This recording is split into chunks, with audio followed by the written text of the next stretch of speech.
여러분 안녕하십니까? 벤자민의 공식 포착입니다. 만나서 반갑습니다. 오늘 SK이노베이션을 좀 살펴볼 거고요. 제가 공시 하나 좀 말씀을 드려볼 겁니다. 그리고 그 공시를 통해서 저희가 어떤 투자 기회를 좀 잡아볼 수 있는지, 그리고 어떤 재료들을 좀 기다려보면 좋을지 여기에 대해서 말씀을 드릴 거고요. 우선은 주가 같은 경우는 6월 30일 날 굉장히 큰 폭의 상승이 있었어요. 그래서 애프터마켓까지 합쳐서 29.96% 상승을 했고, 오늘 같은 경우는 8.38% 하락했습니다. 지금 이 주가 변동성이 굉장히 커진 상황인데, 매매 수급 주체로만 본다라고 하면은 저희가 여기서 그렇게 크게 이 의미 있게 둘 수 있는 그런 매수 주체가 있지는 않았어요. 굉장히 많이 이제 또 주가가 상승했던 6월 30일에는 투신하고 사모펀드 쪽, 그리고 연기금 쪽이 조금 의미 있게 들어왔는데, 뭐 지금 오늘 같은 경우에는 사모펀드가 샀던 거 거의 대부분 다 팔아버렸습니다. 그래서 이 사모펀드가 단타를 노리고 들어왔을 가능성, 이 부분도 좀 열어두고는 있는데, 이 교환사채라는 공시를 통해서 들어온 투자자들 같은 경우는 아직까지 나갈 가격대는 아닙니다. 그래서 조금 더 볼 수 있는 상황으로 저는 보고는 있어요, 아직까지는. 자, 그리고 이렇게 주가가 큰 폭의 하락이 있을 때 여러분들 최근 시장에서요, 좀 주목해서 봐야 되는 게 신용 매수 굉장히 증가하는 그런 종목들 있죠. 그래서 유통 주식 수 대비해 가지고 이렇게 신용 거래가 좀 많은, 그래서 신용 잔고가 좀 높은 종목들, SK 이노베이션은 해당 사항 안 됩니다. 그래서 7월 1일까지가 최근 업데이트인데 0.52% 정도. 이게 좀 1% 넘어가고 막 이러면은요, 이거 굉장히 위험하게 보셔야 돼요. 그래서 이렇게 신용 잔고 높고 매출과 실적이 좋지 못하고, 그다음에 개인 매수 비율, 개인 순매수 비율이 높은 그런 종목들 같은 경우는 공매도의 어떤 타겟이 됩니다. 그런데 제가 오늘 이 6월 30일 날 굉장히 좀 주가가 이 상승하면서 공매도 잔고가 좀 줄어들었을 거라고 좀 생각을 했거든요. 그래서 이렇게 이 개별 종목 공매도 순보유 잔고, 이걸 확인을 해 봤더니 그렇게 큰 폭으로 줄지는 않았더라고요. 이게 쇼커버 나오거든요, 주가가 이때 막 상승하게 되면은. 그래서 지금 1.52 정도로 그렇게 굉장히 큰 폭의 줄어드는 모습은 보이지 않았다. 그 이전에 1.58이었거든요.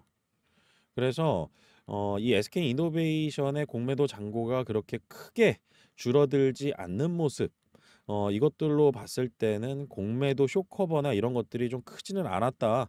그래서 그냥 공매도의 영향보다는 매수의 힘, 이게 좀 강했었고, 그다음에 여기에서 저희가 이제 앞으로 또 오늘 또 이제 주가가 많이 하락을 했잖아요. 이 날에 또 공매도 잔고가 어떻게 됐는지, 그리고 공매도 대량 보유자가 있습니다. 이런 대량 보유자들 같은 경우도 이제 거래원에서 좀 확인이 되거든요. 그런데 이렇게 보면은 이 대리인들도 좀 있어요. 그래서 여러분들 이 키움증권에서 이렇게 막 매도 나온다, 그래서 개인 투자자 판다, 이렇게 생각하시면 안 됩니다. 이거 지금 이 키움증권에서도 공매도 때리고 있습니다. 그리고 타임폴리오 자산운용, 뭐 유명하죠. 공매도 2차 전지 많이 때렸던 이 운용사 중에.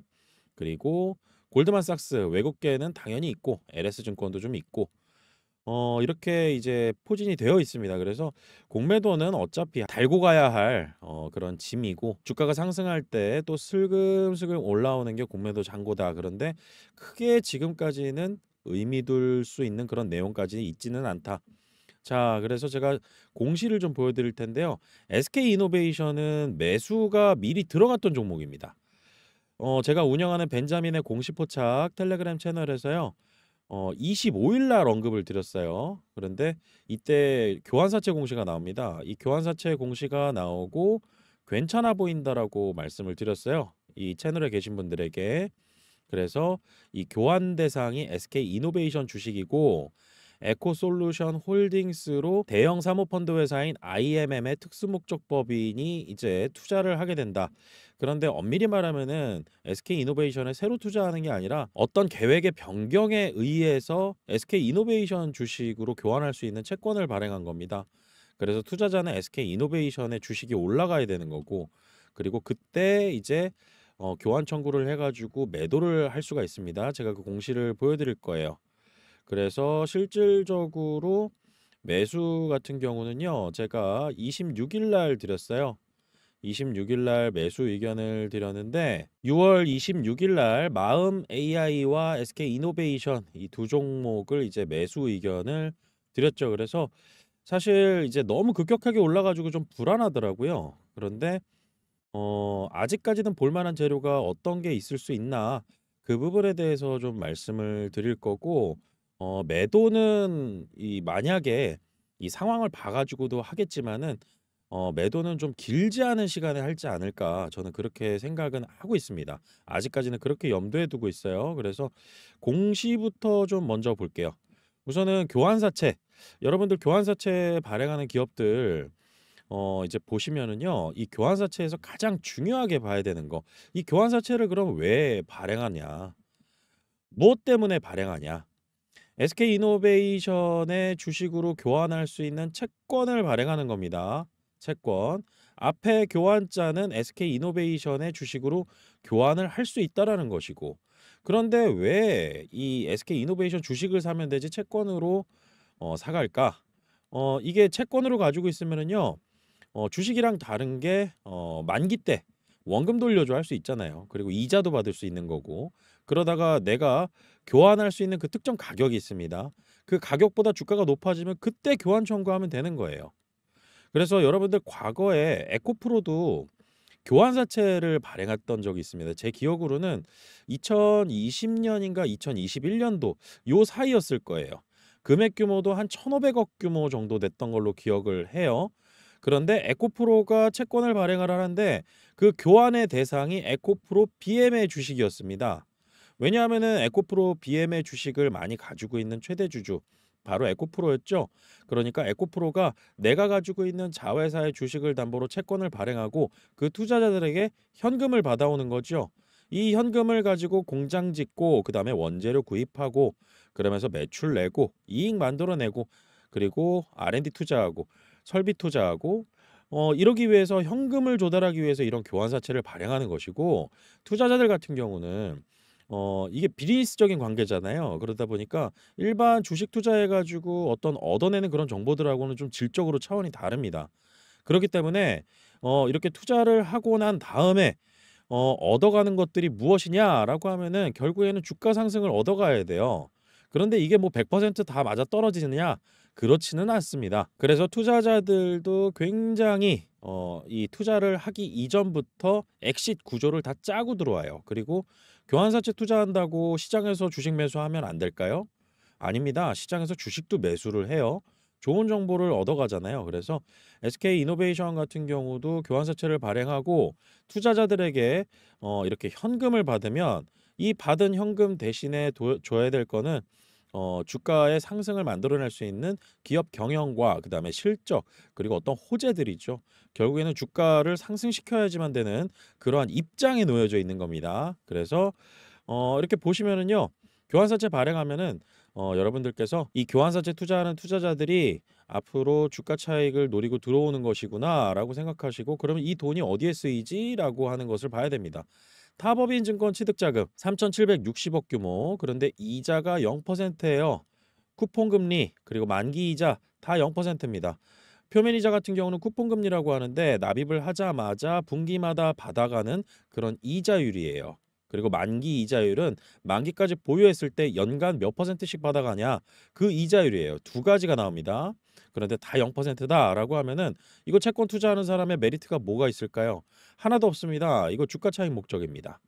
그래서 이 부분을 봤을 때는 매매 차익을 노리기 위함이다라고 보시면 되는 거고 그다음에 이 교환가액을 봐야 됩니다.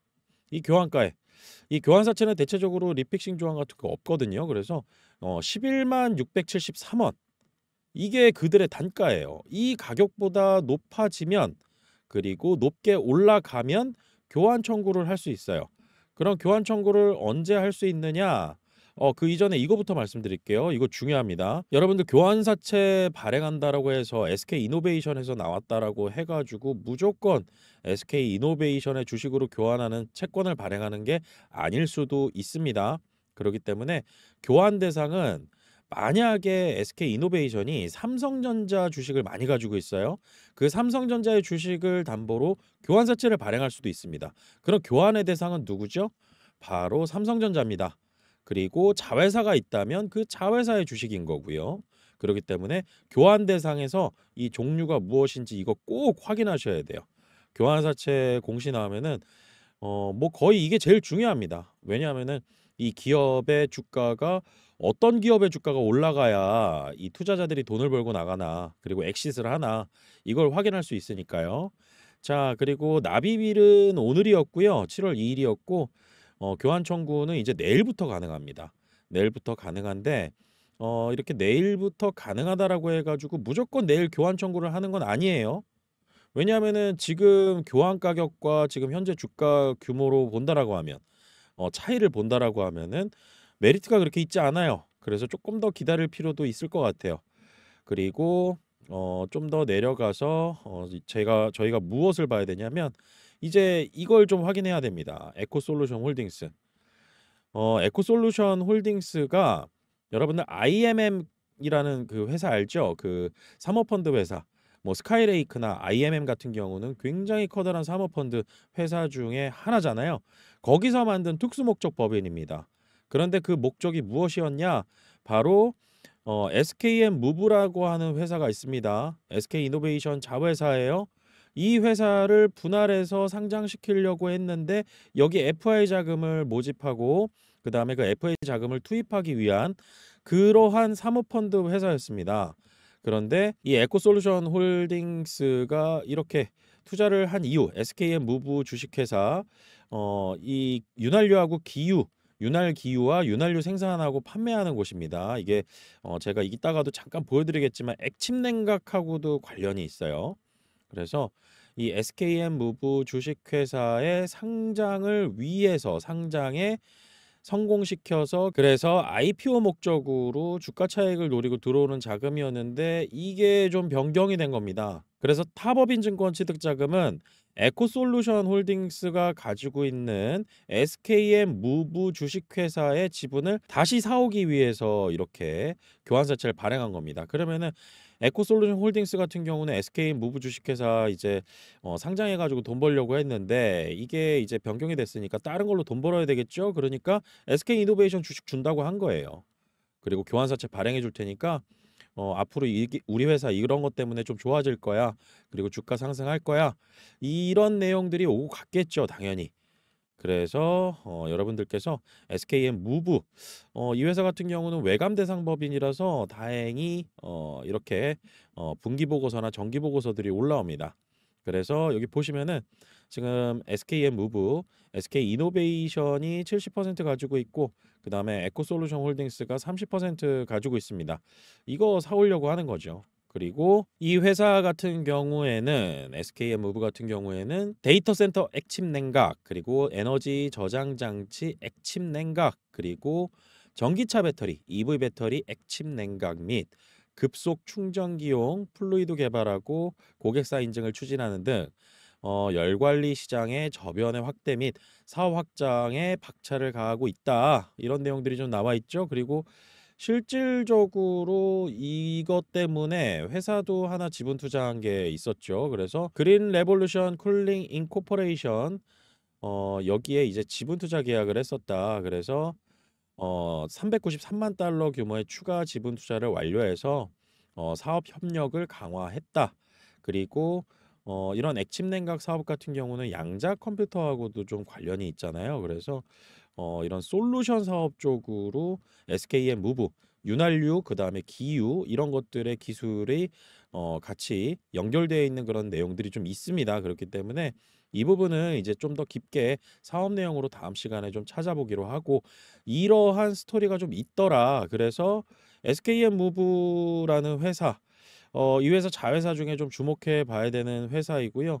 그다음에 하나투자증권에서 나왔던 리포트 경우에는 이게 좀 주목이 돼서 언론에서 좀 많이 나왔는데 제 개인적인 생각에서는 이거 배터리 사업부하고 이제 석유화학 사업부 두 가지로 좀 나눠져 있는데 큰 틀에서는 이 정유사업부에서 이제 앞으로 복합 정제 마진도 5월 반등한 이후 25년 최대치인 10에서 11달러 유지하고 있다. 강세가 유지된다면 3분기부터 수익성 큰 폭 개선 전망이다. 이건 또 유가가 올라가야 돼요. 그래서 이게 이란과 이스라엘의 지정학적 리스크 그리고 이렇게 유가가 계속 상승한다라고 하면은 미국 쪽에서도 그렇게 좋아하지 않아요. 왜냐하면은 물가 상승 압력이 있잖아요. 그렇기 때문에 금리 내리기도 쉽지가 않고 인플레이션 잡으려고 22년도부터 해가지고 그렇게 금리 올렸다가 이제 피벗 시작했었는데 이 멈춰 있는 상황이잖아요. 그러다 보니까 사실 고유가를 이제 트럼프도 그렇게 달가워하지 않습니다. 지금 상황에서는 매크로 시장 상황 자체가 그러합니다. 그래서 유가 상승한다라고 하면은 주식시장에도 안 좋고요. 그다음에 이 정유 사업들 그때 이란과 이스라엘 전쟁 막 이렇게 좀 굉장히 격화되면서 SK이노베이션이 그때 뭐 해운 쪽 그다음에 정유 사업 쪽 해가지고 SK이노베이션 주가가 잠깐 반등했다가 윗꼬리 달고 그냥 다 이제 반납을 해버렸죠. 그래서 이게 좀 쉽지 않은 상황인데 이게 어떻게 보면은 언론 보도에 굉장히 많이 나왔었습니다. 그래서 여러분들께서 지금 제가 오늘 교환사채 말씀을 드리면서 왜 이제 그 이면에 SKM 무브를 좀 봐야 되느냐 그리고 저 재료가 이제 다시 붙어서 이제 풍문이나 보도 관련해 가지고 또 공시 나왔던 적이 있었거든요. 그런데 그와 관련해서 흡수합병 다시 할 거다 SKM 무브 할 수 있는 거 아니냐 뭐 이런 거에 대한 의문에 대해서 답변자로 내라고 했는데 아직은 미정이다라고만 나와 있어요. 그리고 지금 SK 이노베이션에서 저희가 좀 봐야 되는 거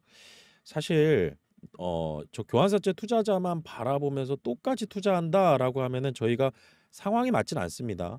왜냐하면은 저 교환사채 투자자는 교환 청구 안 하고 그냥 원금 돌려달라고 해가지고 또 만기 이전에 풋옵션 행사도 할 수 있어요. 그런데 그렇게 해가지고 원금을 좀 챙겨갈 수가 있는데 일반 투자자들 같은 경우는 저 친구들 기다리다가 이 친구들이 그냥 엑시트해가지고 원금만 가져가서 나가버린다. 우리 지금 이 가격으로 교환 청구하면은 손해인데 왜 교환 청구하느냐라고 해서 원금 가져가 버리면 저 친구들은 손해를 뭐 엄밀히 얘기하면은 보는 건 맞죠. 시간 가치가 있으니까. 그런데 일반 투자자들 같은 경우에는 주가 하락하고 난 다음에 원금을 가져갈 수 있는 방법은 없잖아요. 당연히 손실로 떠안아야죠. 그래서 입장은 다르지만은 분명히 재료는 좀 나올 가능성이 있다. 그리고 그게 내일 7월 3일 이후부터 좀 주목해 볼 만한 재료가 있지 않을까. 저는 그렇게 보고 있고요. 이번에 주가 오른 것도 보세요. 이거 2번 재료 가지고 얘기한 거거든요. 그런데 시장은 참 저희가 생각하는 것보다 비이성적으로 움직일 때가 굉장히 많습니다. 그래서 아직까지는 제가 이제 멤버십 채널에 의견을 드리고 수익을 보고 있는 중이에요. 그리고 26일 날 매수 의견을 드렸잖아요. 당연히 25% 이상 수익 났다가 지금 일정 부분 반납은 했습니다. 다만 저희가 상황 보다가 이제 만약에 정말로 뭐 재료도 안 나오고 계속 주가가 하락한다. 그리고 수급도 꼬이고 매크로 변수도 굉장히 안 좋다라고 하면은 그냥 일정 부분 수익 실현하고 나와야 되겠죠. 그래서 여러분들께서 SK 이노베이션을 볼 때 단기적으로는 저 교환사채 투자자들 엑시트하는 공시 이런 부분들을 좀 주의 깊게 봐야 되고 아직까지는 엑시트할 만한 가격대 아니다. 그리고 주가를 상승시킬 수 있을 만한 어떤 재료들은 준비해 놓고 저런 딜이 있었을 거다. 이렇게 좀 어느 정도 보시면서 기업의 내용을 바라보시고 사업의 내용을 바라보는 거 이게 중요하지 않을까 이렇게 생각합니다. 오늘 영상 여기까지 마치고요. 다음 시간에 제가 좀 더 유익한 내용들 가지고 찾아뵙도록 하겠습니다. 오늘 영상 마치겠습니다. 구독과 좋아요는 큰 힘이 됩니다. 벤자민이었습니다.